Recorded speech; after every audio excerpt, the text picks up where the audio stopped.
आज है 24 दिसंबर 2025 दिन बुधवार। चले जानते हैं आज की 10 बड़ी खबर। दिल्ली में बांग्लादेश हाई कमीशन के बाहर कड़ी सुरक्षा तैनात। विश्व हिंदू परिषद और बजरंग दल ने प्रदर्शन के बाद बढ़ाई गई सुरक्षा। बांग्लादेश में लगातार हो रहे हिंदू अल्पसंख्यकों पर हत्या, हिंदू संगठन ने किया विरोध प्रदर्शन। दिल्ली एनसीआर की नकली फूड आइटम बनाने वाली गिरोह का हुआ पर्दाफाश। दिल्ली पुलिस ने 7 आरोपियों को किया गिरफ्तार। पुलिस ने 14,000 लीटर एक्सपायर्ड कोल्ड ड्रिंक, भारी मात्रा में एक्सपायर्ड फूड, चॉकलेट और बेबी प्रोडक्ट्स बरामद किए।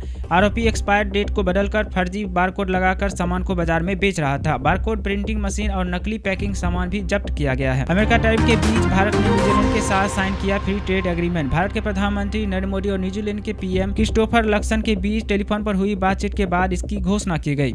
इस समझौते में दोनों देशों के बीच व्यापार सस्ता और आसान होगा। भारत के एक्सपोर्ट में शून्य ड्यूटी लगेगी, जिससे कि दवाइयां, कपड़े, डेयरी, आईटी और इंजीनियर सेक्टर में बड़ा फायदा होगा। न्यूजीलैंड भारत के करीब 20 अरब डॉलर का निवेश भी करेगा, जिससे कि नौकरियां बढ़ेगी। अगले 5 साल में द्विपक्षीय व्यापार दोगुना होने की उम्मीद जताई गई है। मुंबई एयरपोर्ट पर पकड़ा गया 48 किलो से भी ज्यादा नशीले पदार्थ। अंतर्राष्ट्रीय बाजार में इसकी कुल कीमत 48 करोड़ बताई जा रही है। यह कार्रवाई 48 से 22 दिसंबर के बीच कस्टम एयरपोर्ट कमिश्नर की टीम ने की। ड्रग्स बैंकॉक और मस्कट आने वाले फ्लाइट के यात्रियों से पकड़ी गई, जो नशीले पदार्थ, शैम्पू, बोतलें और 3 एस्केप बैग में छिपाकर भारत ला रहे थे। भारतीय रेलवे ने यात्रियों के किराए में बढ़ोतरी का ऐलान किया है। यह 26 दिसंबर 2025 से लागू होगा। इसका असर सिर्फ लंबी दूरी की यात्राओं करने पर पड़ेगा। ऑर्डिनरी क्लास 1 पैसे प्रति किलोमीटर बढ़ोतरी की गई है। वहीं मेल या एक्सप्रेस में 2 पैसे प्रति किलोमीटर बढ़ोतरी की गई है। Local train, monthly season ticket या 215 किलोमीटर तक की यात्रा करने पर कोई असर नहीं होगा। रिजर्वेशन फीस, सुपरफास्ट चार्ज या जीएसटी का कोई बदलाव नहीं हुआ है। 20 साल बाद उद्धव ठाकरे और राज ठाकरे एक साथ लड़ेंगे चुनाव। बीएमसी सीट के लिए फार्मूला हुआ तय।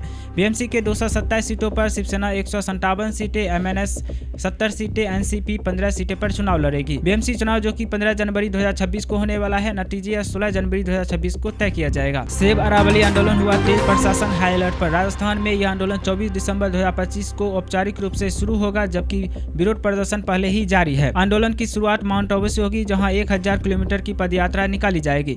इसका मकसद अरावली पहाड़ियों को बचाना है। यह आंदोलन सुप्रीम कोर्ट के 20 नवंबर 2025 के फैसले के बाद शुरू हुआ, जिसमें अरावली की नई परिभाषा तय की गई है। पर्यावरण कार्यकर्ताओं का कहना है कि इस फैसले से अरावली की बड़ा हिस्सा संरक्षण से बाहर हो सकता है। उदयपुर, जयपुर, सीकर, अलवर, जोधपुर समेत कई शहरों में विरोध प्रदर्शन जारी है। सोशल मीडिया पर सेब अरावली ट्रेंड कर रहा है। बांग्लादेश ने अस्थायी रूप से सस्पेंड किया भारत के लिए वीजा सेवा। यह फैसला 22 दिसंबर को बांग्लादेश के हाई कमीशन ने नई दिल्ली में लिया। इससे पहले भारत ने भी चटगांव में अपना वीजा एप्लीकेशन सेंटर बंद कर दिया था। आपको बता दें कि बांग्लादेश में हालात लगातार बिगड़ते जा रहे हैं। वहाँ विरोध प्रदर्शन और हिंसाएं बढ़ रही है। यूपी की कैबिनेट में योगी ने मदरसा बिल को लिया वापस। इस बिल को 2016 में समाजवादी पार्टी की सरकार ने पास किया था। इस कानून के तहत मदरसा शिक्षकों पर पुलिस की कार्रवाई से पहले सरकार से अनुमति लेना जरूरी था। ओडिशा के मलकानगिरी जिले में 22 माओवादियों ने पुलिस के सामने किया आत्मसमर्पण। इन माओवादियों पर 2 करोड़ से भी ज्यादा का इनाम था। सरेंडर करने वाले एसीएम, डीसीएम जैसे वरिष्ठ नक्सली शामिल है। उन्होंने AK-47 SLR समेत कई आधुनिक हथियार भी सौंपे। लहर और घना कोहरे के चलते उत्तर भारत के कई राज्यों में स्कूल हुए बंद। यह फैसला बच्चे के स्वास्थ्य सुरक्षा को देखते हुए लिया गया, जिसमें यूपी, बिहार, राजस्थान जैसे राज्य शामिल हैं।